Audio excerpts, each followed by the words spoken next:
countdown, are you? Boom! We are live, Andrew. Good. It's about damn Welcome time. to welcome to the Nerd Den. Yeah, I had a there was like a family dance night at my kid's school, so I was forced to do that. It was fine, you know. They don't dance; they just run around and scream, Did they and get so really, that really was tired and come home and go right to bed?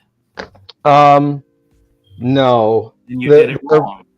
Well, we did it okay. My kids don't get tired; they just pass out. So no, it's okay. We did good. It was fine until it was time to go, and then my oldest discovered the um, ice cream truck and wanted all the sugars. Found the pizza truck, the ice cream truck, all the trucks, and of course, we really try not to allow her to have too much sugar, so that went over as well as could be expected. Um, hey, what's up, MK? How you doing? It's fine. Everything's fine. Well, But it was a good time. at least you had some good old-fashioned, wholesome family fun, right? Yeah.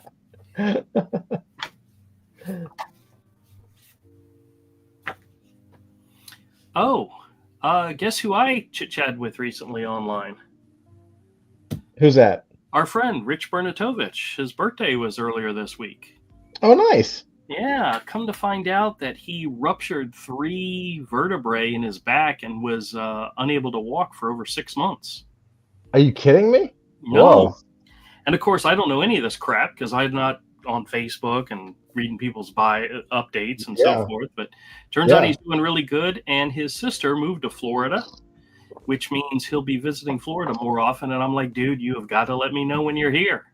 That's so cool. It is. I haven't seen him physically in years, but talk to him from time to time and at least catch up at least once a year. But yeah, Well, that's very, very cool. he's a good dude. He's a good dude. He's a good dude. Yeah. Good dude. He's good dude, good time. How you guys doing? How's everybody else doing? I know Zach is here. Zach, are you feeling any better, man? Mostly, but I'm still pretty hacky, so don't expect me to contribute a lot unless you No, want to. Excellent.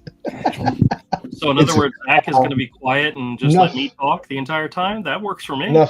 Enough said, as was once quoted. Enough said. Well, cool. Well, happy Friday. How has it been? I mean, has there been any comic book news or movie news or any kind of creative news? Like, I feel like it was like a slow week, other than Gene Hackman passing away with his wife and dog. Oh yeah, and the chick from Buffy the Vampire Slayer died. And the chick from Buffy, yeah. Michelle Yeah. Trachtenberg. Oh, I gotta say, it's a little weird. Like they showed her, like she passed away, and if you saw pictures from her, I saw pictures from her from last year, and she didn't look like she was having a good time. She honestly, Yeah, she seemed had a little- liver transplant. Yeah. Oh, did she? She had a liver transplant. Yeah, alcoholic. Oh, okay.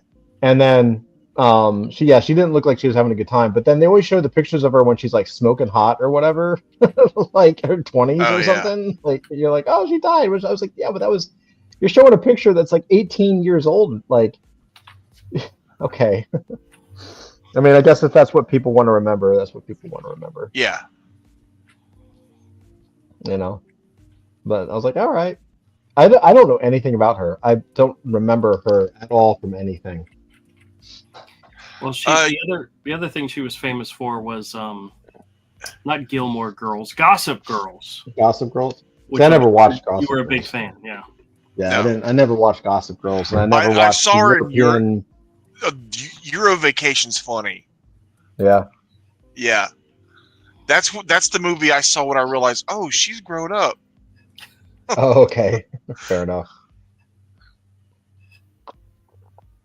That was the movie where everybody was like sharing pictures of her. I guess she was like smoking hot in that movie.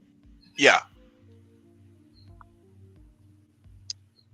Well, rest in peace. That I'm really torn up actually about Gene Hackman. yeah, that's weird. They haven't pieced that all together yet. Yeah, it's strange. They don't know what to think. Like it's a sprawling New Mexico ranch house. Like, have you seen it? It's a huge house. Like, and he actually good kudos for him. He had a net worth of like 80 mil or something, so he was doing fine. But like he, I saw today, like just today, they were saying like so he passed away. It's a weird thing, dude. Like, so he's 90. He was 95, so he had a wonderful long life. But he passed away like in the mud room with his sunglasses and cane. So it looked like he had just walked in, come back inside from a walk, and then passed out or hit the floor, right? Yeah. And then the wife was in the passed away in the bathroom, and there was like some kind of pill spillage in the sink, like maybe she was in the bathroom to take a pill or something, and she fell, she passed away, and then the dog was near her in like a closet nearby or something. It's really weird. And there was like 2 other dogs that were okay and happy. Yeah, there were 2 other dogs that were totally fine. It's very weird. Yeah, but I don't know if were they in the house or were they just a different wing of the house or outside? I don't know. I just wish it wouldn't, like, I don't know. I don't know. He just was like a wonderful actor, and I hate to see like these mysterious deaths happen to like people you kind of like. You know what I mean? You're like, oh man. Like if he had just passed away, like it wouldn't have been a big deal. But the fact that it was his wife and his dog, you know. And they can't figure out what killed them. Right. They're just like, we don't like, because they were like, oh, maybe it was a gas leak, but they ruled that out today. Yeah. Yeah. They ruled it out. They were like, nope, not that. And they're like, okay, well, what would kill 3 living beings? Like, but it doesn't look like there was any foul play. Like, it's really strange. And it's one of those things that's like gonna be a thing now, you know, until they figure it out, it's going to be a thing. And that's just like, oh man, like that kind of sucks. Hey, I guess this is maybe this is a little insensitive, but Gene Hackman, his wife, and a dog, does that count as 3? Well, I mean, technically, that other chick that passed away. Okay, but then that would really mess up the whole 3 people. Well, the dog doesn't count as a third, so I guess the Gene Hackman, his wife, and this other chick. Well, some people would say the dog counts. I'm just saying. Yeah. The dog wasn't a celebrity. His wife wasn't a celebrity. All right, so there's got to be a third one then. Has there been a third one? I don't know. They usually go in 3s. Yeah. Yeah. Why is that? I don't know. It's just some cosmic reality. If we live in a simulation, then it doesn't matter. None of us are real. Hey, does It's true. anybody want to play the Oscar game? The Oscars are this weekend. I don't know anything about the Oscars. My bet is a bunch of pedophiles are going to sit around and pat each other on the back. That's not a fair bet.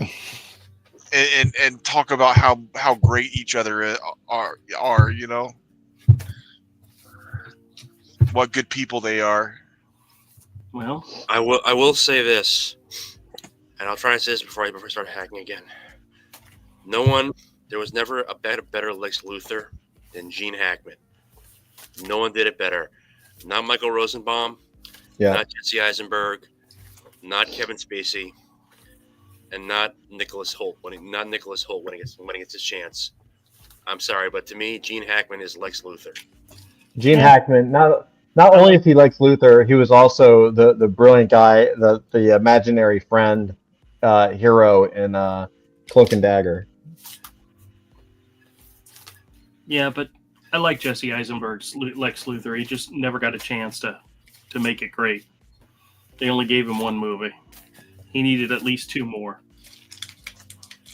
to reveal his greatness. He did get the end scene at the end of what was it?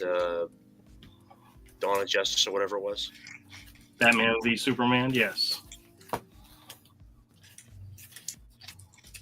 A scene where he was where he shared the screen with Deathstroke. Yeah, Deathstroke. Yeah, sorry, man. I'm floating on cloud 9 right now. I've got so many cold medications floating inside of me that I'm pretty sure it's having the same effect as an ounce of high grade weed. So you guys want to hear an embarrassing story about me? Yes. Okay. Now, you guys know I wouldn't say I've ever been a healthy individual. I've always been a big guy, but I always like wearing clothes that are a little bit bigger than me. Like I'm more comfortable in 3X shirts, even though I could wear a 2X just fine. I just like the extra room. And my shorts tend to be larger. I mean, hell, the shoe size I wear is usually a size or a size and a half larger than is comfortable, just because I like to have bigger shoes. It's easier to slip on and off. But my wife, I asked her when I came home from this embarrassing event, I said, honey, what is the one thing that happens to me from time to time that makes you laugh so hard? And she says, when your shorts slip off of your butt and slide all the way down to your ankles. And it usually happens when I have my hands full, like right as soon as I get into the house and I come through the door. Did you pull a Luke Skywalker? And my shorts tend to slip and slide down, and sometimes it happens, without my control. Sometimes I let it happen. I mean, I let it happen in front of children. We've had some great experiences at home where I'll like walk into the room and all of a sudden my shorts will slide down to my ankles and my wife will say, "Yay!" But she thinks it's hilarious. She thinks it's the funniest thing because I don't get up from my chair or out of my car or anywhere without pulling my pants up, just to make sure I've got my pants up. Right? I'm always pulling my pants up. Sure. Me too, actually. Well, this past Sunday, I went to a show at the Ramada Inn, a comic show. And as I was going through the line and checking in and paying for my admission to get in, I had my hands full. And I was reaching for one thing, reaching for another. And the next thing I know, my shorts slid down to my ankles right in front of a whole bunch of people. So I've never had it actually happen in public before. But the young lady who I was standing right in front of, who was taking the money and so forth, didn't say a word. The guy that I just walked through, like the security guy, looked at me and said, "Is everything okay, buddy?" And I'm like, "Oh yeah," because by that point I grabbed my pants and pulled them back up. But yeah. Most people would probably have gone and killed themselves at that point, or in Minecraft. But do you have these things called belts? Yeah, I have a belt on my shorts, but I don't keep it so tight that I can't pull my shorts down easily. Well, it sounds like you need like suspenders or something. I've thought about that. I've thought about having suspenders, but as long as you keep remembering to wear underwear. Oh yeah, my underwear. I had and it was clean. I'd just taken a shower and gotten dressed and came to this place. So I mean, it was, yeah. I mean, I am absolutely 100% sure that the people who saw the incident happen are scarred for life. And I'm sorry that's happened to them. But the funniest part of the story is when I came home and told my wife, I said, "Honey, what's the one thing that happens to me that makes you laugh so hard?" And she said, you losing your pants. And I said, "Well, guess what? It happened in public. I've had it happen to me at the store before, but I was in the store by myself and there was nobody in the store at the time. And I was trying to do too many things at one time and my hands were doing other things and shit happens, man." So in other words, if you guys hear a story of me going to jail for exposing myself, just know it wasn't on purpose. Except if there was children around. Not fair. Well, I honestly don't know if there were any children in the area at the time or not, but bottom line is, it happened. I didn't know survived. there, would it have made a difference if there were? Not really.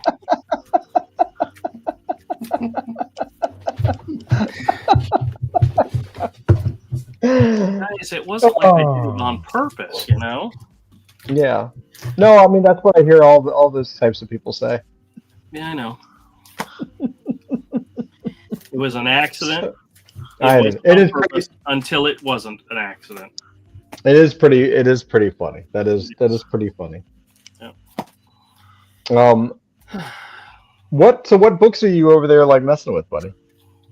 I got a collection last week of Fear Agent and Hack and Slash.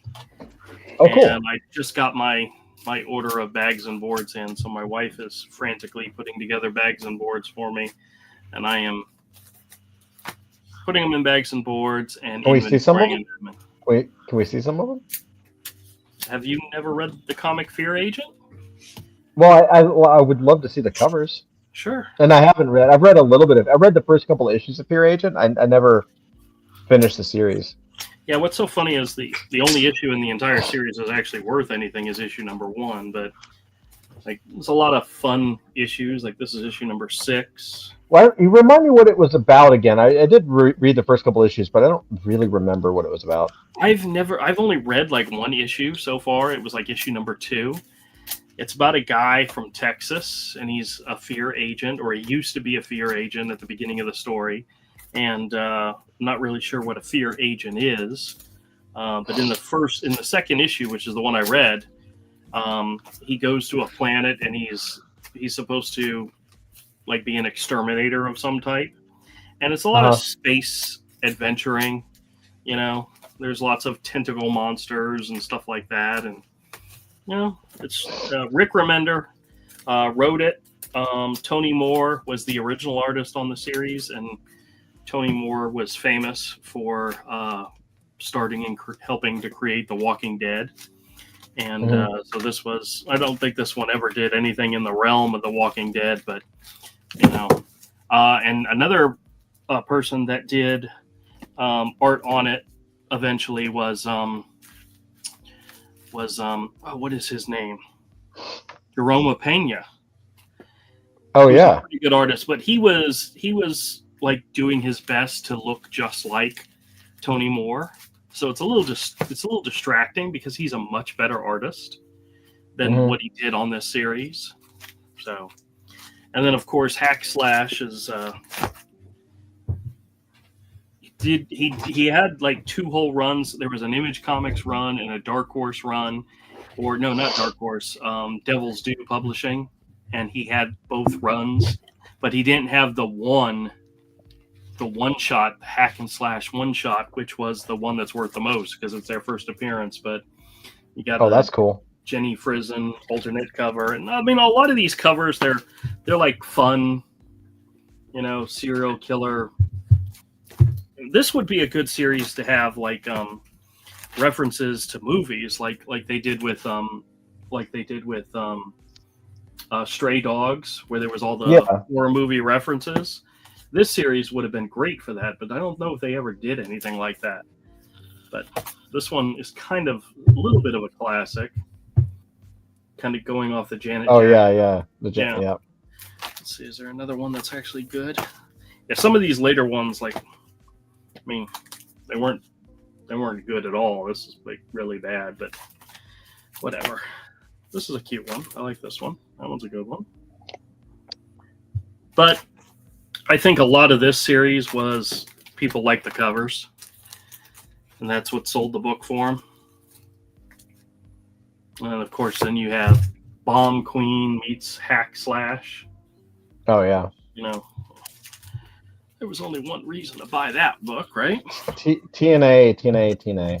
Yeah, well, there was a time when that could sell a book without a problem. Well, actually, no, that still happens nowadays. I'm not sure if you guys have been watching the comic news, but more and more companies are pulling their free comic book day editions because of all the hubbubaloo in regards to Diamond. Because a lot of the smaller companies are losing money and losing a lot of money because of how much Diamond owed them. So really sucks, but it's what happens. Yeah, no. I mean, how is, like, from a retailer perspective, like, what's the fallout with that? I wouldn't know. I don't have any orders with Diamonds. Well, but you don't see, like, I guess no one else talks about it, like all your customers that come in from other comic shops and stuff. Well, I've been to my local comic store and talked to the manager and asked him, and he says it's still too early to see how this is going to affect everything. But when the mass distributor, I mean, the distributor is still distributing, and there were alternate distributors already established, so they're still getting weekly books. But there was Bleeding Cool put out a list. It was the bankruptcy listing of all the money that Diamond owed and who they owed it to. And some people, it was like they owed somebody $150, and then another person it's like $10,000. Hell, Action Labs Comics, which has been defunct for years, was listed on the list of them owing them money. So it's one of those things. And the smaller the publisher, and the more that was owed, the more of an impact. I mean, you could owe Marvel $1 million, and that's not going to affect them. You owe somebody like a small press $1,000, and that could destroy them. This is true. But from what I understand, the model was the publishers created the books, they paid for the printing, they sent the books to the distributor.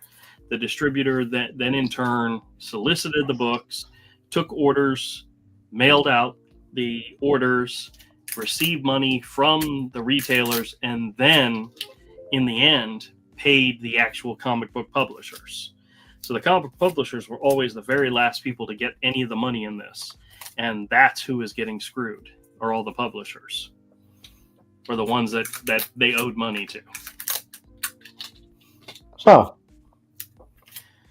Which is kind of sucky, because small press, they go through Diamond and they think they're, this is, I knew a lot of small press people that getting listed in Diamond was hot shit. That was the big time. You made it. You're in Diamond.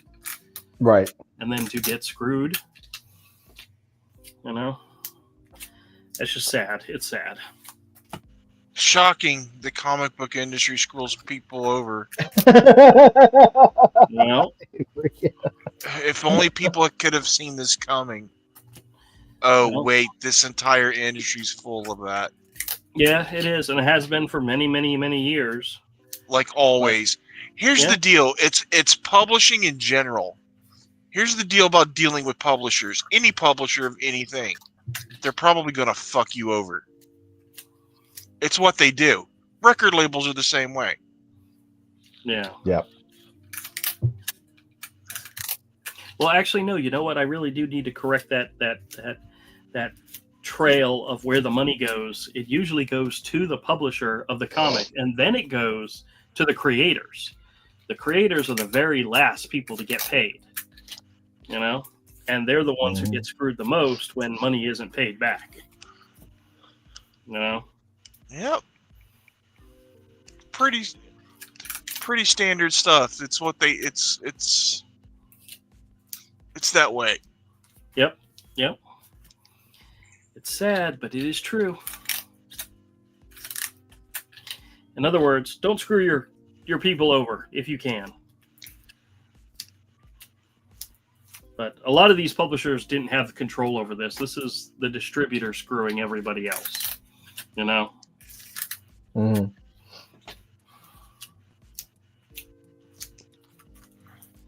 But from what I understand it, Diamond has a long history of not dispersing the money to the smaller independent labels.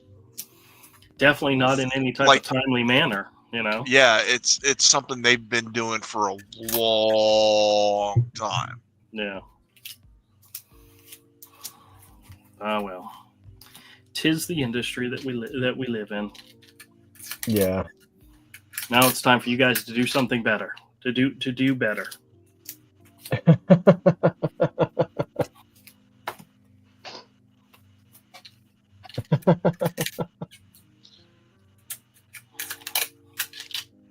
Yeah. That's where something there's- like crypto could come in handy. You create a work, it's in the contract, so when the thing is created, when it's sold, you can automatically get that money. There is a protocol that's relatively new called Story IP, and it's a chain. And what it does is when you can register pretty easy, like a little modal, like a little pop up, and you just fill in the information, and it will log your creative work on chain permanently as a record, and it assigns all future royalties to you as the creator. So there's none of this like back and forth like who created what, right? Yeah. And if someone takes your work and doesn't pay for it, like you have a record, like a permanent record on chain showing, like that can be used in court, right? That is like, look, this is my work and I created it. It's pretty cool stuff. I love it. That is pretty cool. Hey, I got a question for you guys. A little trivia. Something I learned. I actually learned something in comics this week. Okay. This is hardcore. This is hardcore deep nerd, and it's before our time, so this is not the kind of thing that we would have an answer to. So I'm going to ask you an incredibly tough question that I didn't even know I didn't even think about it until like yesterday. I was like, oh shit, this is cool. What was, I don't even know how to frame this question. Who was the first mutant? What was his name or her? What was their name? The first mutant, not who they say was the first mutant, like like a character that was the first mutant, like in actual publishing lore for Marvel, who was the first mutant? There is no chance that you're going to get this because I had never heard of this in my entire life. But it's incredibly fun. Nope. Good guess, but no. Well, chronologically, it would probably be Abin Sur, the guy who eventually became Apocalypse. Nope. No, Was he not the kind of. only- I'm talking about in print. Like What when they first book started came formulating the idea. In the first when they- character to be called when a they- mutant. Yes, when they first started to think of like mutants or this other thing, yes, like the very first character to be called a mutant. It would have to be the X-Men because they are the first mutants from Marvel. I don't think anybody else was identified as a mutant prior to them. Okay, you ready for this? Go ahead. There is a short story. So the character's name is Tad Carter. And you've never heard of that name before. There is a character in a short story from Amazing Fantasy number 14. Right? And I never knew this, but there's a story called The Man in the Sky. And this is the first mutant. And it says, and this is the issue right before, just for context, the very next issue they changed from Amazing Adult Fantasy to Amazing Fantasy 15, and that's the first appearance of Spider-Man.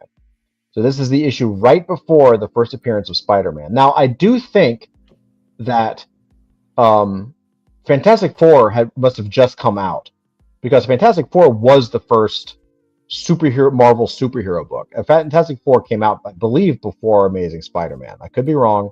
Well, Amazing Spider-Man appeared in the second issue of Fantastic Four. So Okay, so maybe Amazing well, I think before he was in Amazing Fantasy. So it must have come out either the month after this or this month of right here, right? So but they're not mutants. Yes, Tad Carter really is flying above the city, but that is not the only strange thing about him. By the way, this is Stan Lee and Steve Ditko. It's really interesting. I've been reading some of these. The writing is terrible. So Stan Lee was not always amazing. He wrote some awful shit. But it doesn't matter. Yes, Tad Carter really is flying above the city, but that's not the only thing strange about him. Perhaps it all started with a big bomb. For Brad Carter was an atomic scientist.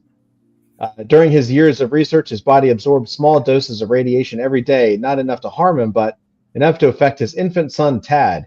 But who could have suspected the seemingly normal baby would grow up to become a mutant? And what's interesting is like the idea of the bomb and the radiation. Like, I'm surprised it wasn't like Bruce Wayne. Like, this is where all of that stuff came from, because Hulk had not been invented yet, right? A mutant. It wasn't until Tad's 12th birthday that he began to realize he was different. Heck, the ball rolled out of my hand. If only it would roll back to me. Holy smoke, it's doing it. It's rolling back up to me.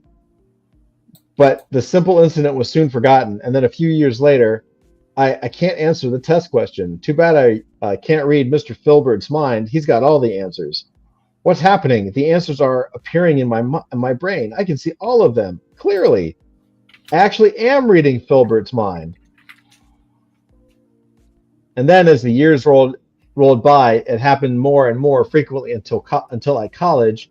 It's amazing. I know what the professor is going to say even before he says it. I can read his mind with no trouble at all. In fact, I can read anybody's mind. What a wonderful thing this will be for humanity if I can teach others how to do it too.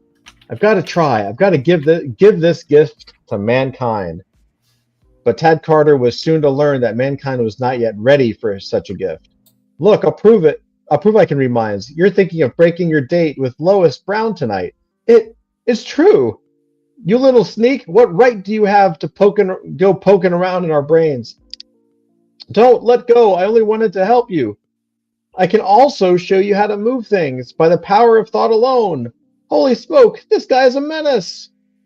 He's not human. He's a mutant. That's what he is, a freak. We don't want his kind around here. And he says, what are you going to do? We'll show you. We don't want any creepy mutants around here reading our thoughts. No, don't you understand? I can do so much for you. We understand, all right, you rotten freak. When we're through with you, you'll know better than to pry into our personal thoughts. But at that moment, hey, what? Something's pushing us away. Help. How did it happen? I didn't do it. I'm rising into the air. We must be seeing things. It's impossible. Something is pulling me, a power far greater than mine. And it says, a voice. I hear a voice, my brain calling. Tad Carter. It is time for you to know the truth, Tad Carter. The truth?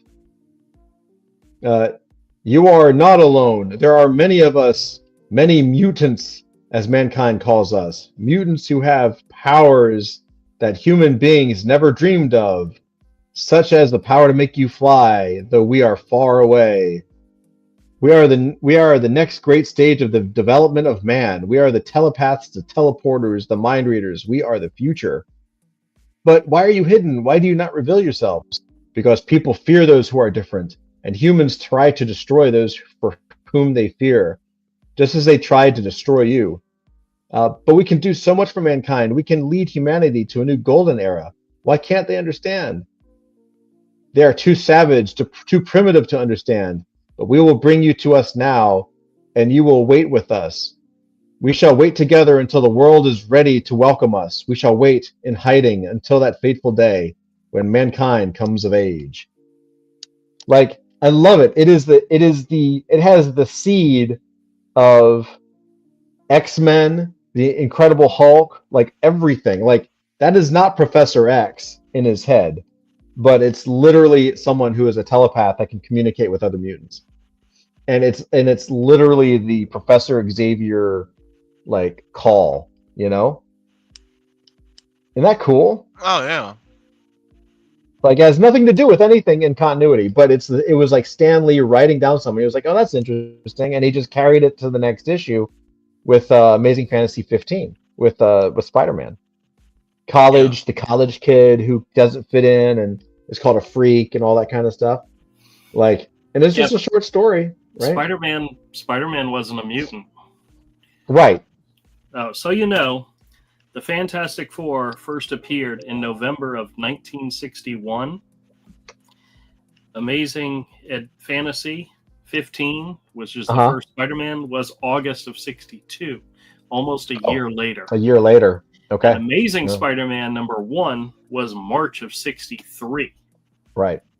And the Avengers first appeared, the first Avengers issue was September of 63. Wait. But you said that Spider-Man appeared in the second issue of Fantastic Four. Or no, Fantastic Four appeared in the second issue of Amazing Spider-Man. Got it. That's what I meant to say. Makes more sense. Sorry. That makes more sense. Yeah. Yeah. But who was the first of the main Avengers that was when they introduced? Oh, that I have no idea. Well, Thor was in Journey to Mystery in 62. Right. Iron Man was Tales of Suspense in 62. But Captain America was introduced back in the 40s. Yeah, Captain America was first. That's right. Yep, yeah. 41. Because Captain America as a comic book, Captain America was first, and then sales went bad after, like, during the war or whatever, and so that's when they froze him on ice, and they ended the series that way, I believe. Like that he had gone down or something, he had disappeared, and then it was the Avengers bringing him back. Which is how they reintroduced him into the comics. Yeah, but it was the Fantastic Four that was the birth of superheroes. So. Yeah. Well, yeah. Fantastic Four #1 is a grail that I certainly want. Oh, really? Oh, yeah. Okay. Well, you wouldn't? It never was on any of my lists at all. Really? For me, it's Amazing Fantasy 15, Amazing Spider-Man #1, Fantastic Four #1. Those are grails that I would like. That honestly, like the other ones, I don't care about, but those three I would really, really love. No, I never wanted those books, to be honest with you. You know, even X-Men #1 or Giant Size #1 were never, ones that were on my list of books I needed to have. I guess that's weird. I never really cared about. If I got one, it'd be cool, but they were never, I like some oddball stuff, Oh well.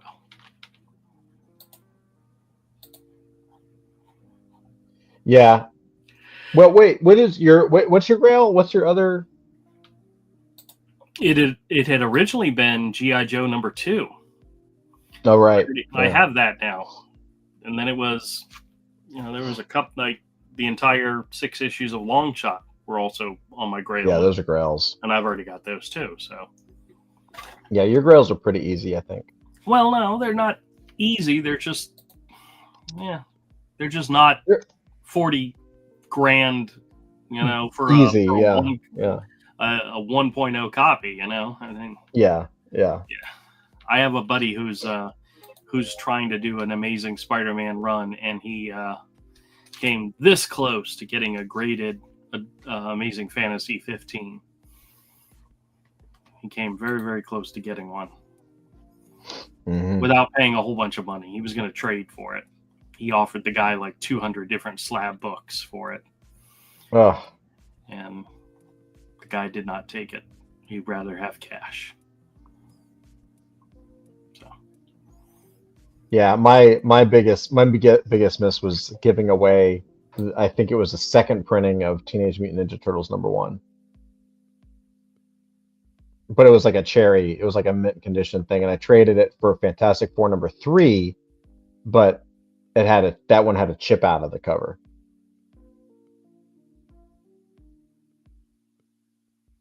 I don't know the difference in pricing to this day. I have no idea if I did a good job or not. You want me to tell you? Yeah, let's find out. Can you share your screen? No, just give me a second. Oh, God. Fantastic Four #3. Yeah, and it probably was I don't know. It had the bottom had a rip, so it was not. All right. So even if we went low, like what would you say? Maybe a 1.0? No. I wouldn't have done that. I'd say it was probably a 5 or a 6. All right. You're looking at about $800 to $1,000. Yeah. Okay. And Teenage Mutant Ninja Turtles #1. Yep. Second printing, but it was 9.6 to 9.8. Let's just say 9.6. Okay. Maybe 9.4, but it was a 9 somewhere.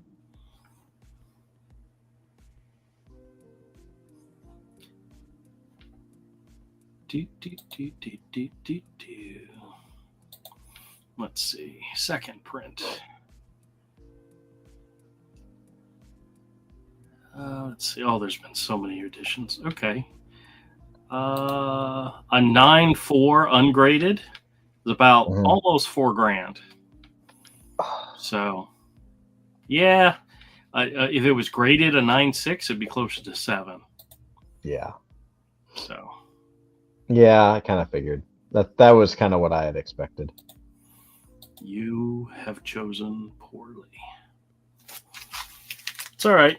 We all do that. We all make those kind of mistakes. Yeah, it happens, you know. Well,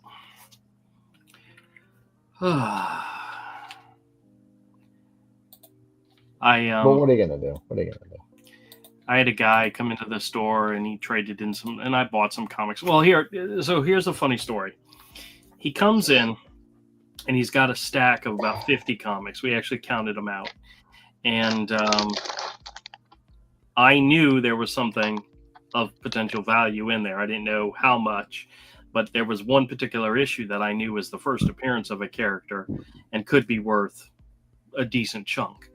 So the mostly what was in this collection was a lot of Venom issues, and there was a lot of other junk and all in there, right? So I offered him. Okay, Bob Barker's sad horns. Yeah. And I offered him. I'd offered him $2 an issue, so I bought the lot for $100.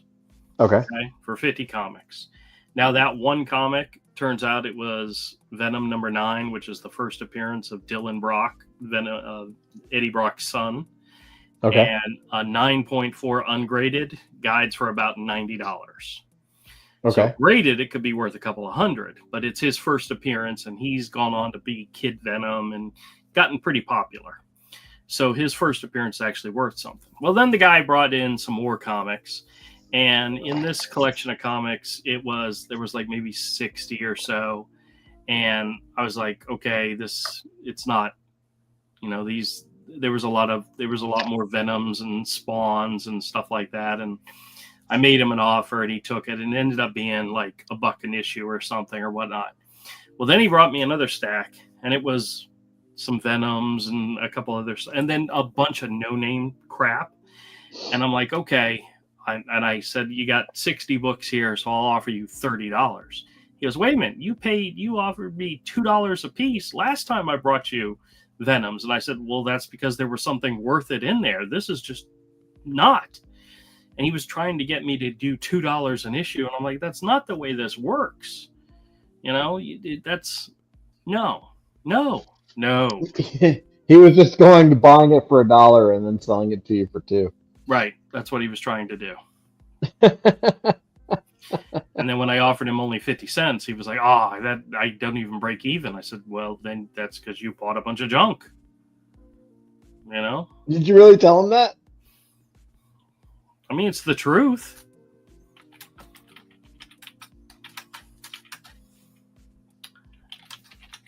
Well. My goal is always to try to make my money back, at least. Yeah.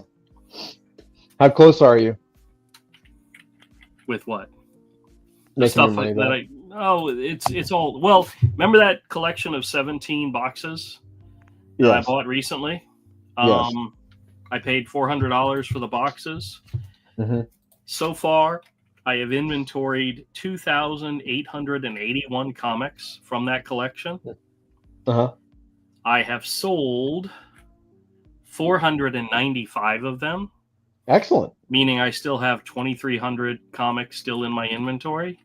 And Mhm. I have made off of that $400 investment $489.76. So Excellent. I'm already 27% up, and I've only sold less than a sixth of the collection. That's great. Excellent. Sometimes MK it works out. MK says, Drew, breaking comic nerds' hearts every day. Yeah. Well, Oh, what's funny is I get a lot of people that'll come in that don't know anything about comics, and they think their comics are priceless, and it's really hard sometimes to tell them, to disappoint them and tell them no, your comics are not the most valuable thing I've ever seen in my life. I mean, I'll be honest with people. If they come in and they bring in something that's worth it, I'll let them know, this is potential and I can use it, and I'll offer you real money for it. Otherwise, I'm buying bulk. And a lot of people don't like that. yeah. It's the truth, though.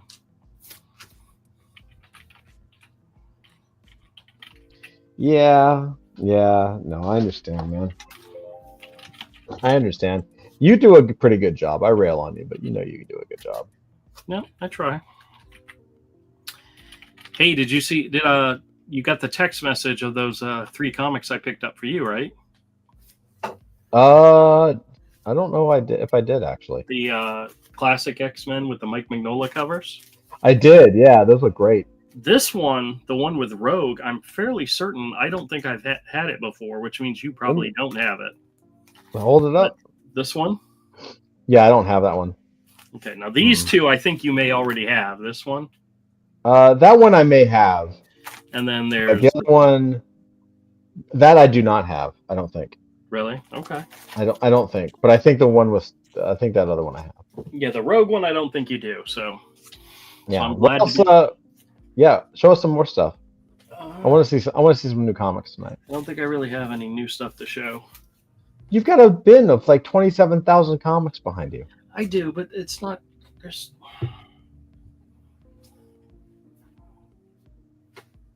just a bunch of comics, so a lot of filler stuff. Oh, Avery, you want to see something kind of cool? And if you want it, I will give it to you, because there's a I didn't realize it, but there's a little cut down here in the bottom. But this is The Hands of Shang-Chi, Master of Kung Fu, issue number 27. Oh, cool. But guess who did the art inside? It's not Paul the greatest. Gracie? John Buscema. Oh, John shit. Buscema, cool. It's a John Buscema Awesome. issue, which is actually really cool. I mean, it's not Gene Colan cool, but it's still, Hold up a couple pages. I'm getting there. I'm going to look for some.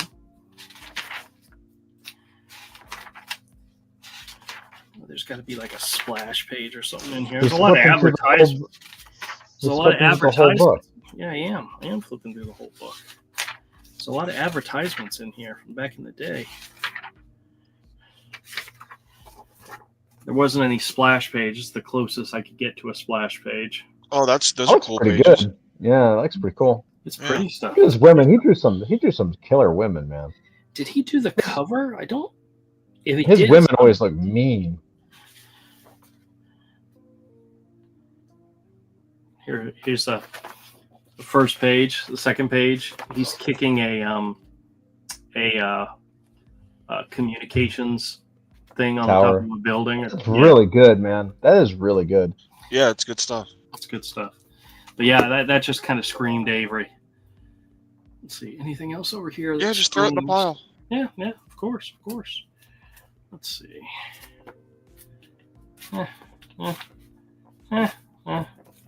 Let's see. Anything good?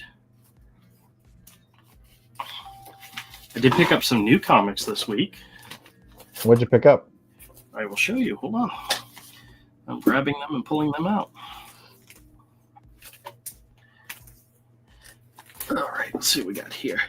We got Absolute Wonder Woman number 5, which ends the first story arc from her series. about introducing the Absolute Wonder Woman. And it wasn't bad. It wasn't bad at all. It reminded me a lot of those manga titles where you know how the manga cartoons where they'll spend like a whole season in just one battle or fighting one bad guy. And it's just like they just drag it out and it's like one huge battle scene, but it's like the entire thing. Well, this story arc was her fighting these monsters trying to destroy the city, and he was very much like that. Rockefellers #3, which is the Ghost Machine Francis Manipul on art. It's a fun family adventure type one, sci-fi-ish, so it's kind of cool. The only one I haven't read yet is Halo and Hornsby issue #4, or is this #3? Yeah, issue #4. This is another one from Ghost Machine, which is actually I'm enjoying. It's a kid friendlier type of book, but I like it. Black Canary, Best of the Best, issue #4. This is the one where the entire series is she's challenging Lady Shiva, and they're fighting in a ring, and they're beating the shit out of each other. But the art is by Ryan Sook, and it's worth it just for that.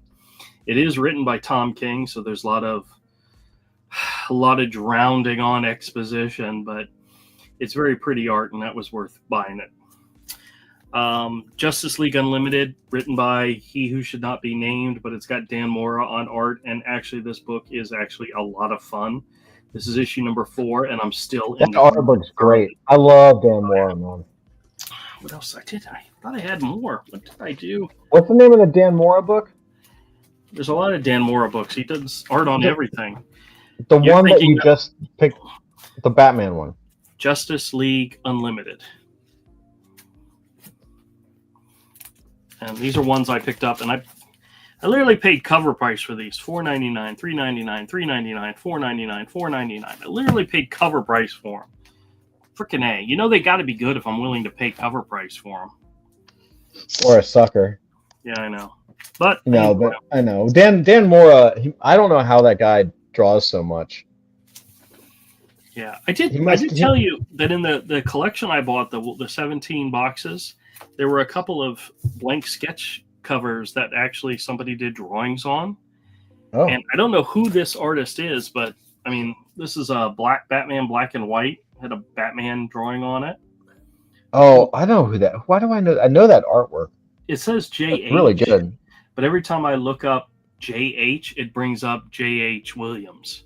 That's definitely not him, but this is another one, I believe, by the same guy. Did a Wolverine sketch. And then the last one was a drawing of Princess Leia, which isn't really the greatest, but still, it's an original sketch. Somebody somewhere might buy them. You never know. But did I have anything else to share? Talking and you haven't heard me. My headphones died. But yeah, the JH, I know who that is, but I can't place. I can't. Yeah, I don't. I know the style, but I can't place the art, the name. Give me just a second. I'm gonna turn off my camera for a second while I go grab something. Okay. I may or may not be wearing shorts. So. Oh my god. Great. So MK Dusty, this is for us. MK says, Dusty, any more on the nice further art drop today? So we dropped Avery's ink of that double page spread today. Yeah, nothing further. No, have a nice day. Nothing further. It's just for you to think about. Totally isn't doing anything. No. I mean, stay tuned, as Todd likes to say. Yeah, sorry, I'm gagging. I was trying to come up with a character voice, and I was like, I don't know, and just the first thing that popped into my head. Welcome to the club, dude. Yes, I mean Avery's working. He's been killing this freaking this short story for Full Metal, and we're starting to slowly work towards a source book. Hopefully a series of source books, but one for source book at a time. That'll kind of like encapsulate all of the lore for adult fantasy, not just in comic form, but in like actual rule sets. Sort of like a little more detail on what the world's about and everything, so that we can kind of give that out and expand. So, and I think Ramel, I haven't seen Ramel in a minute. I thought he's busy, but he's actually working on a story as well. So, and I'll be working with him on that. So yeah, we're producing, man. There's a lot going on. It's amazing. Like, I can't believe we have so much going on, and yet it's always like, yeah, we can't tell you anything that's happening right now. It's like, hold your horses, everybody. It's been 17 years. It's fine. But no, I mean, the stuff is on its way, and Avery's stuff is just killing it, man. Like, I think we'll start pushing that another page in another week or so, just kind of showing the progress as it comes together. And yeah, it's really exciting. It's really exciting stuff. I can't wait to see Andrew's pages too. That'd be nice. Yeah. What'd you pick up, Andrew? So I grabbed a stack of comics. These were ones that I've gotten recently that were put aside either because they're potential graders or they have key significance for one reason or another, and might be worth grading. Mm-hmm. But some of these probably won't get graded. They'll probably make it to the store eventually. But some of them might even be for my own personal collection. But these were all picked up recently. This is The Walking Dead issue 193. This is the double-size first print. This is the last issue of the series. Oh, cool. I think guys for like $10. So it might be worth getting graded for somebody, or it might just be worth taking to the store and selling to somebody for $10, Yeah. I showed you this one. This was the Bravura number 0.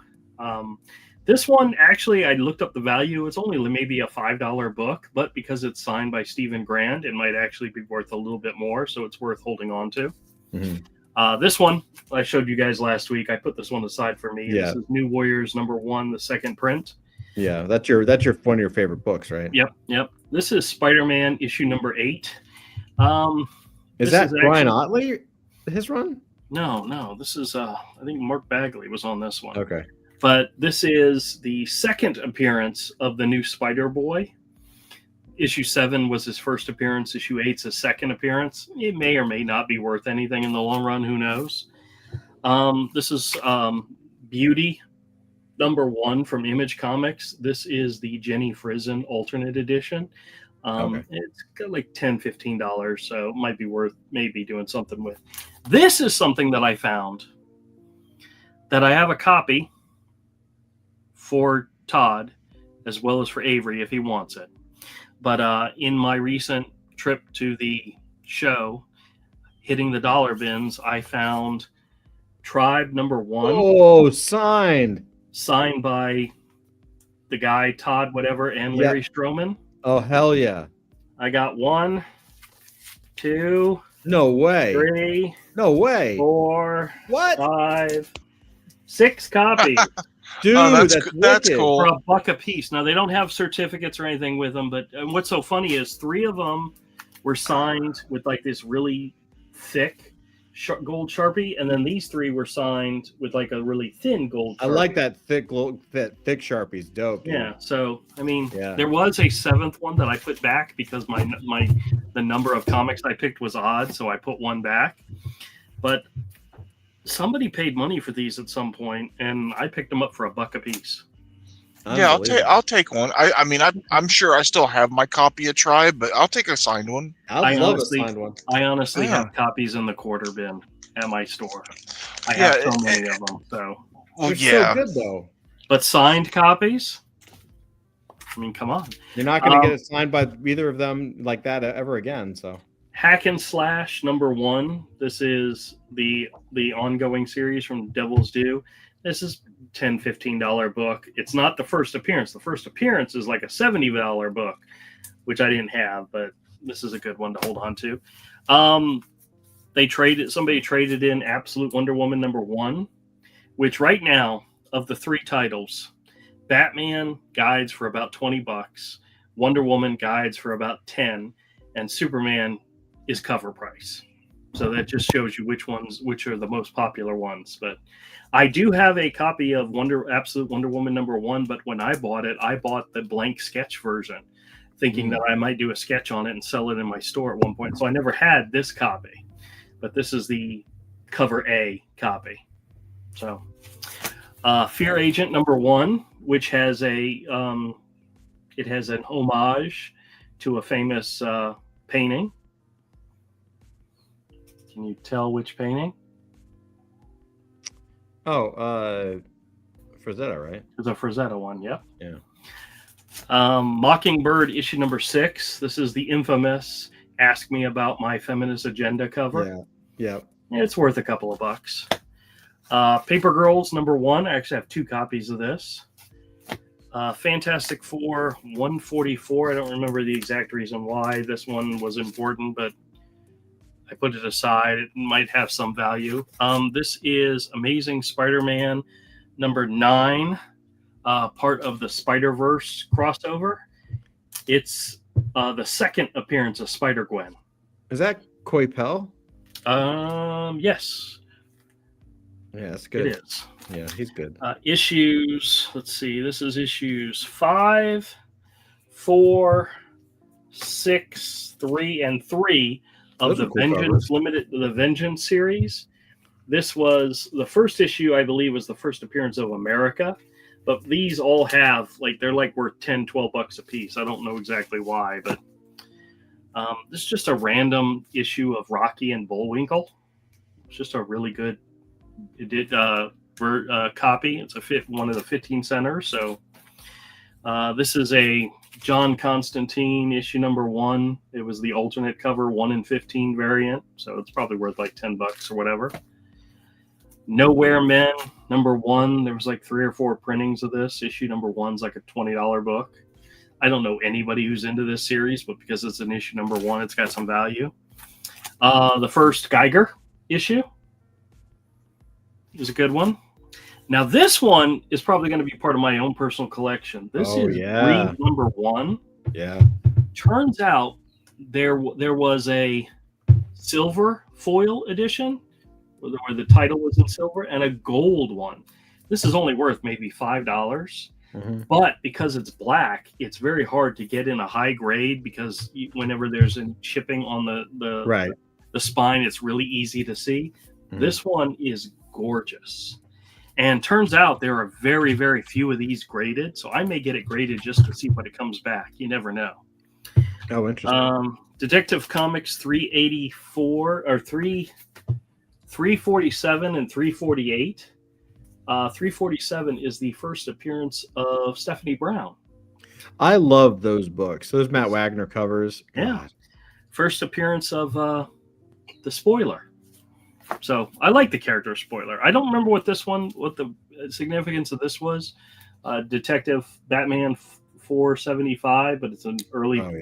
That's Greyfoggle, yeah. These 2 issues. This one, 367, Batman 367, was Poison Ivy and Vicky Vale. I don't know if it was Vicky Vale's first appearance, but who did that cover? I don't know that. Hannigan and Giordano. And then this is another one that's a good one. It's Batman, Catwoman, Catman. Yeah. So these are all ones that got picked up recently, and nothing huge. Get this graded right away, but they are potentially significant issues, so they're being put aside to possibly grade, or will eventually make it into the store, or part of my own personal collection. So we'll see. There's at least 2 of these in here that are part of my personal collection,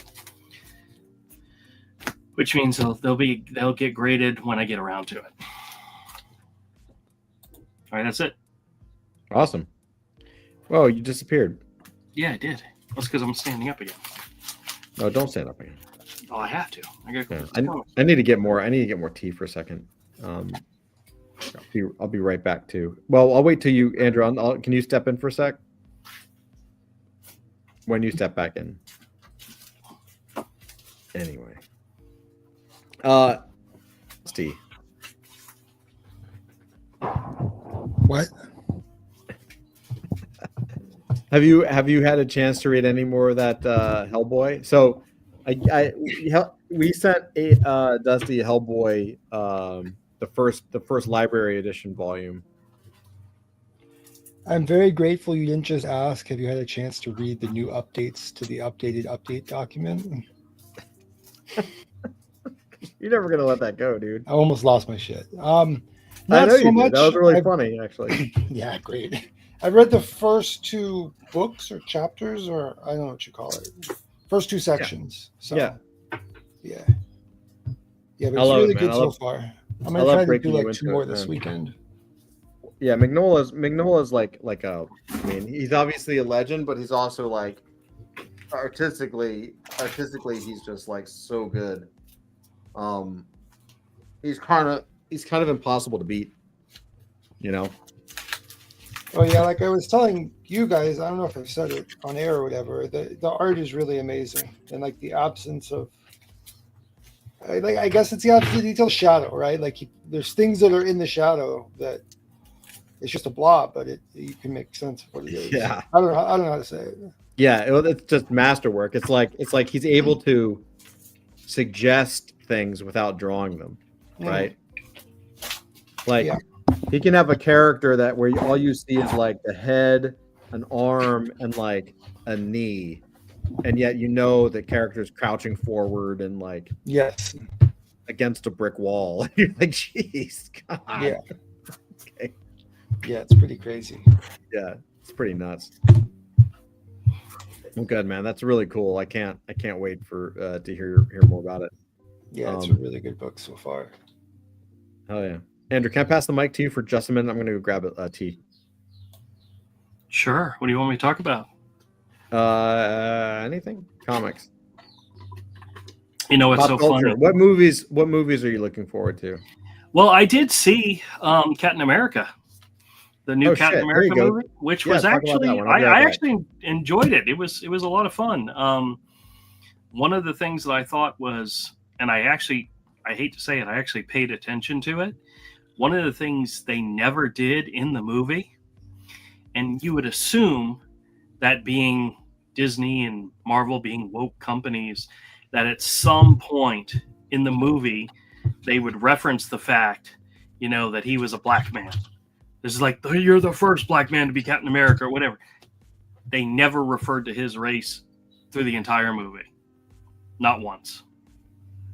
And I just found that very interesting, because it would have been kind of weird and uncomfortable if they did, and they never did. On the opposite spectrum, my wife and I just finished watching the Amazon Plus series Cross, about Alex Cross, and the series was good, but there was so much of that social justice, Black Lives Matter. It was just all throughout the entire series, to the point where it was really, really, it was like, oh my gosh, you people are pushing agendas, and you just knew it. But I was honestly surprised and happy that they did not do that with the new Captain America movie. It was just a fun movie, start to finish. So if you guys haven't seen it and you want to see it, I recommend going and seeing it, because it was fun. Dusty's just clicking away like crazy. I'm trying to buy a kayak. Oh, really? Yeah, but I'm trying to figure out if it makes more sense just to rent the kayak, because I'm probably going to use it like twice, or if I should just buy a kayak.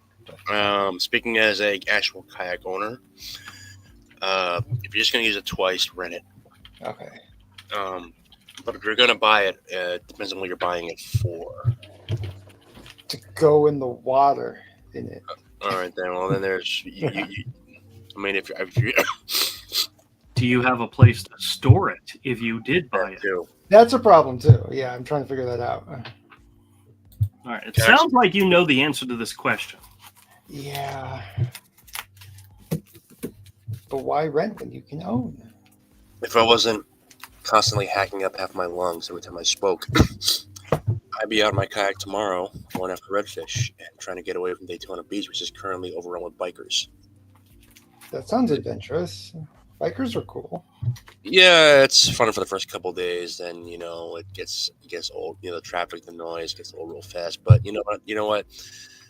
Bunch of old guys riding around on bikes enjoying their retirement. Who am I to judge?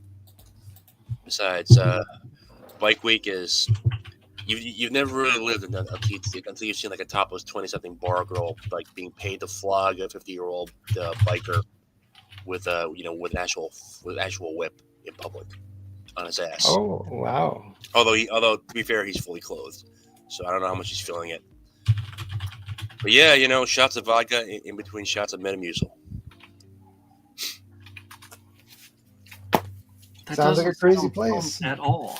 Daytona Beach Bike Week. It's fun for if you're into that sort of thing.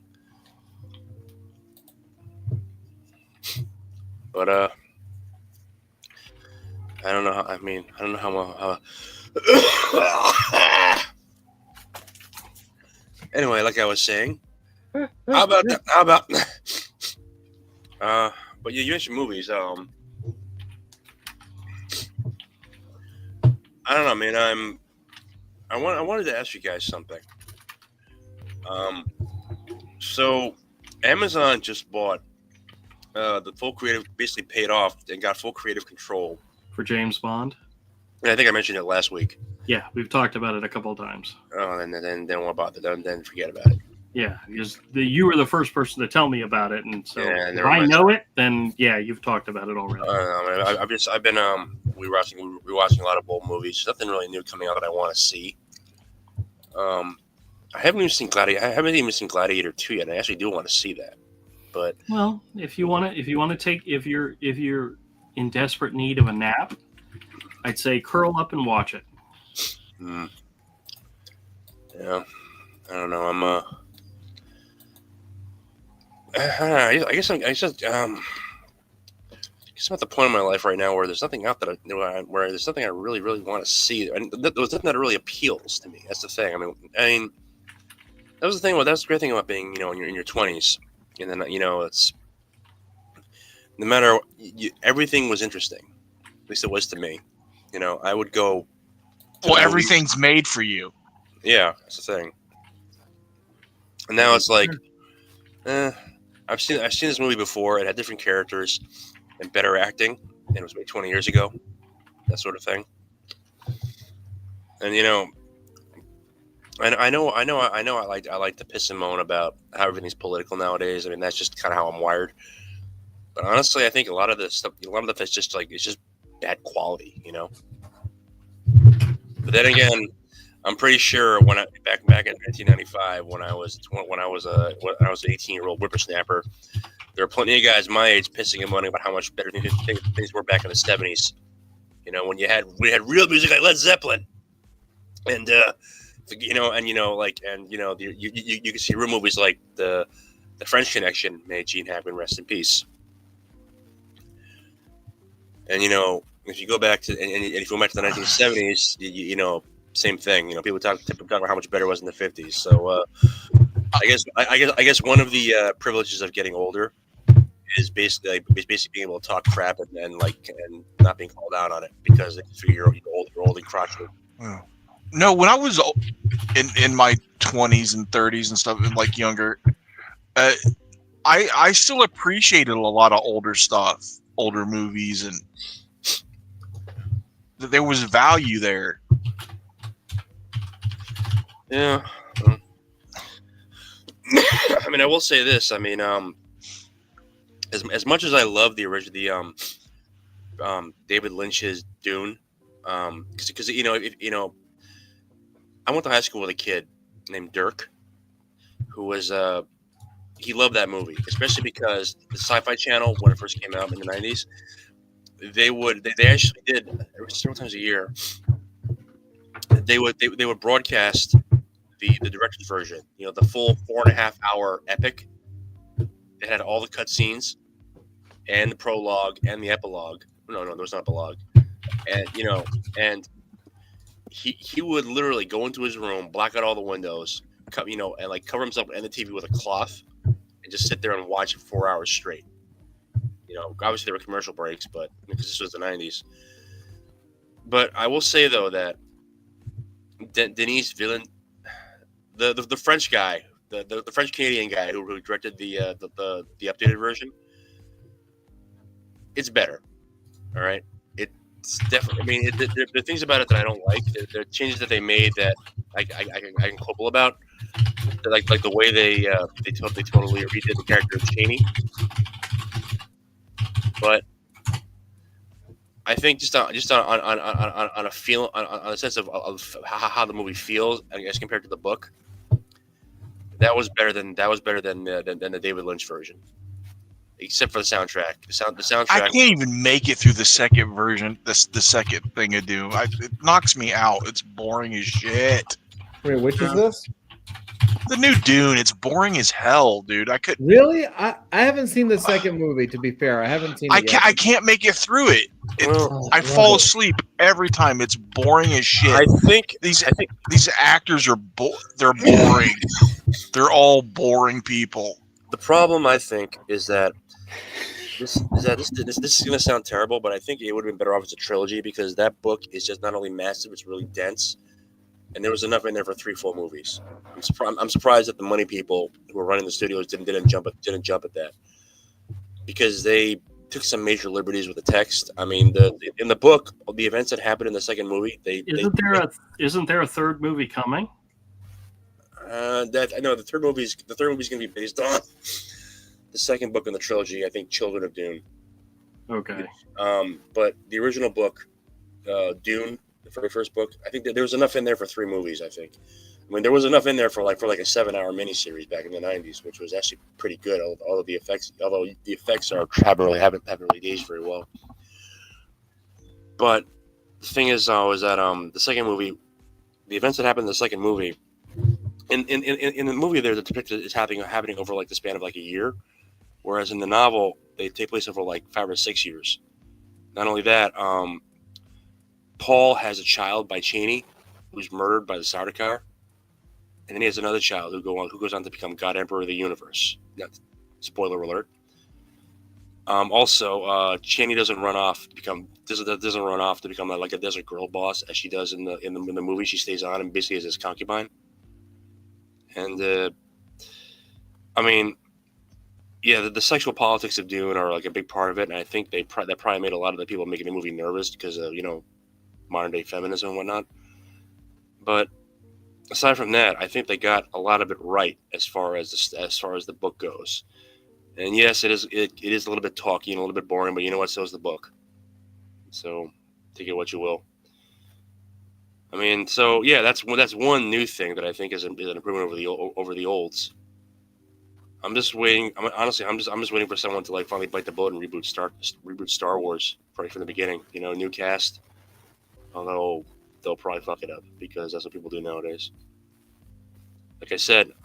Okay, now I'm meandering, so you can cut me off because I think Hey, I've said it multiple times that new adaptation of Nosferatu is good. It's so good. That's what I heard. Yeah. It's well acted. It's beautiful. It's creepy. I love it. I just honestly want to see something new. I don't want to see, I love Star Wars. If someone could figure out a way to fix it, I'd be very happy. If someone could figure out a way to fix Star Trek, I'd be really happy. But you know what would make me even happier? Someone came up with something new and awesome that I hadn't seen. Because now there would be a case of thinking, oh, how are they going to reinterpret this character? It's going to be, what are they going to do next? This is new. This is interesting. What comes next? This is awesome. I want more. And I haven't had that in a while. It's like everything is just a rehash of a rehash, and it's really fucking boring. I mean, you know what? I think when people look back on our era and ask what the defining feeling of this particular moment in pop culture history is, it's just going to be boredom. We live in the great age of boring. Where everything is being done over and over and over, and the punchline of every joke is known. The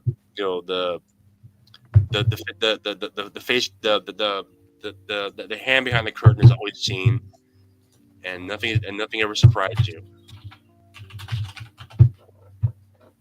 Okay, what this got depressing really fast, so I'm gonna. Which, by the way, is a sign that the cough syrup is finally starting to kick. Life is sad. By the way, guys, just real quick. Hard So it's really bad. So just so we're clear, mixing cough syrup and hard liquor is not. It's all shit. Is not a good thing, right? No, never mix cough syrup with iodine and lye. Well, I'm talking about mixing cough syrup with vodka. Oh. Is that a good thing or a bad thing? Just Have Mix at it. mix the cough syrup with Skittles. well, Make some purple drink. oh, all right, okay. So, asking for a friend who looks a lot like me and who's now starting to wondering why I'm seeing double in all your faces. And, Yeah, that could actually be lethal. okay, I'm gonna go. Take more. If you did too much mixed alcohol with cough syrup, it could be pretty bad. I'm gonna go call poison control now, guys. I'm gonna go mute for a second. You should be fine as long as you don't drink the whole bottle of cough syrup. Avery, your mic just like cut. We can hear you, but it went really soft. It's because somebody called from a wrong number the other day, and they keep calling back restricted, and they're like, is so and so there? I know they're. Did you kill her? Oh, they're calling again. They're calling. They're calling again. Yeah, and they're calling back today. Like they keep calling. It's some kind of stupid prank call. They're like, I'm going to call the cops. I'm like, I'm not in Jacksonville, even though because I still have the same number, but so and so isn't here. And they just keep calling back, and I don't answer.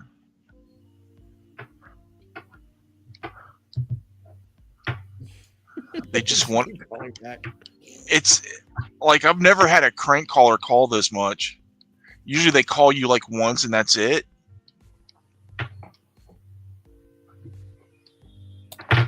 You could forward it to me. Okay. Oh, they stopped calling. So okay. Next time it rings, I'll see if it'll let me forward it to you.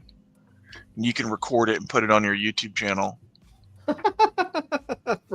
for Andrew. Yeah. That's so funny. Well, and they call from a restricted number, like they have the number blocked. What does that usually mean? I don't even know. It just says restricted. Yeah, doesn't bother me. Yeah. Oh well. Oh, they stopped calling. Okay. Did that mean something like scammers? Do scammers do that, or is it just not? It's not a scammer. It's scammers do that too, but it's some kind of stupid crank call, is what I assume, because I keep getting a restricted call over the last couple of days.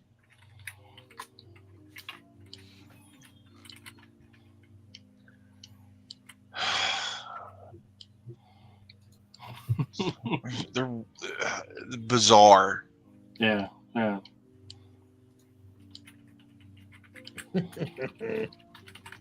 they stopped.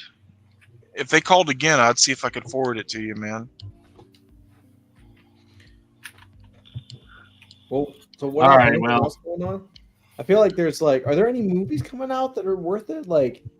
Andrew, you were talking about the Captain America movie, but I trust you. I don't totally listen to all of the naysayers and people who are like, oh, there's another Marvel movie, it's total shit.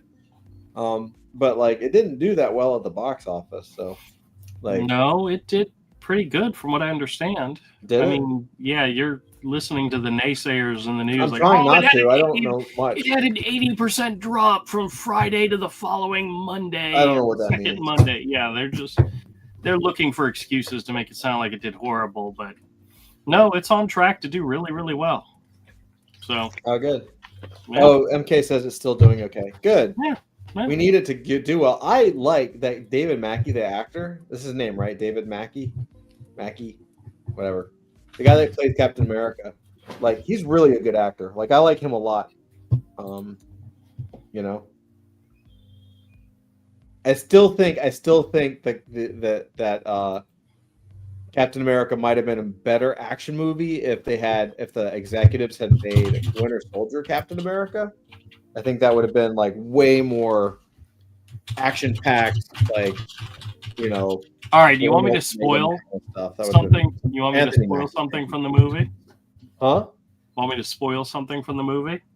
Mm-hmm. It may not lead to anything, but Bucky actually does show up near the end of the movie. And when he shows up, he's in a suit and tie. And Captain America, Sam Wilson, congratulates him on his efforts.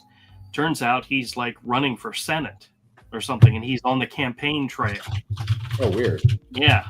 And so the next movie that's coming out is Thunderbolts, and it looks like he's a drunk alcoholic in all the trailers. So I'm assuming he doesn't win the Senate seat, but he's currently running for a Senate seat at the end of this movie.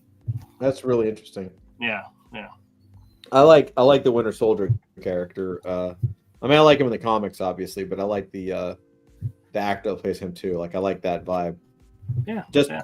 we need like old school violent movies. There you go. Honestly, I think Thunderbolts is going to be hilarious. It's going to be a lot of fun. So, What is this?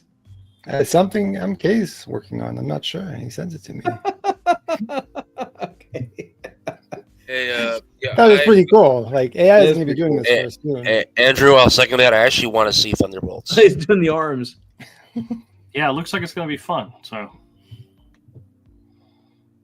It ain't They've gonna be animated very the far arm. off before we can animate. Oh, he's playing with Runway. Oh, yeah, that was kind of cool. That was really cool. Oh, there we go. It's animated. It's so weird. They gave him like realistic arms.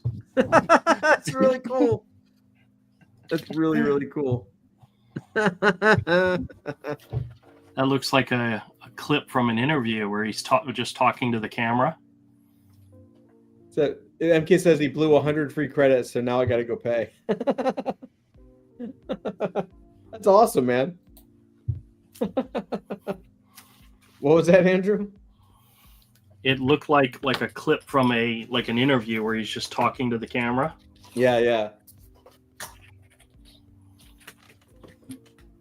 MK says, I told it to show him talking like he's teaching to students. Yeah.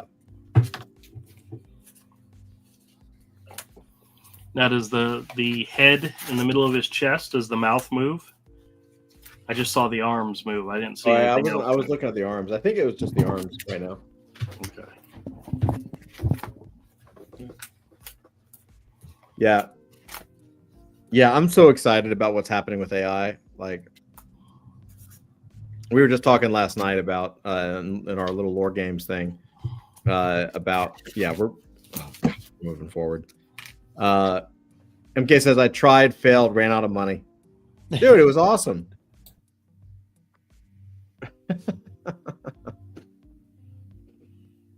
Oh God, so much to do, so little time. We got to get Ramel back. Where did Ramel go? Have you heard from Ramel?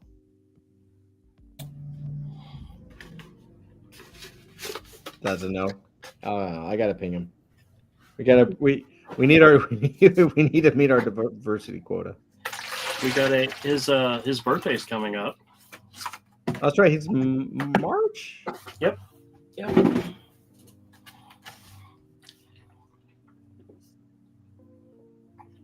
And my 3D printer guy said he's almost done with the idol for him, so that will be a cool Christmas present or a birthday present. I mean. Oh, cool. Yeah. Is that what you're getting him for his birthday? Is that? What do you get the man? What do you get the man that has everything? You get him something you really, really want, so he can't get anyplace The else. man that has everything. What am I going to get him? All right. Todd, are you ready to wrap up? Ugh. You're yawning. Yeah, we can wrap. It's 10 o'clock. Thank you guys for putting up with me and my 30-minute lateness. Like I said, it was a family dance night, and I couldn't miss it, and I wouldn't miss it for the world. But I'm very sorry that it had to overlap with Nerd Denery. So No worries. Yeah. Tell Anyway, tell your kids to say hi, and next week I'll promise I'll actually be healthier. man, you just take it easy. Have a good weekend, brother, and like just kind of stay in bed and get better. Yeah. And Yeah. exactly.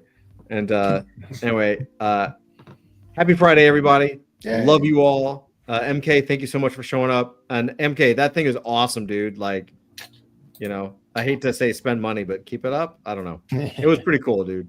Yeah, more art coming soon. Lots of stuff coming up. Lots of announcements very soon. We're working on a lot of stuff that's finally coming to fruition. So very, very soon. As soon as I can say it, I will. But in the meantime, have a great weekend. And yeah, be good to each other. God bless. Take care. Have a good weekend. Read more comics.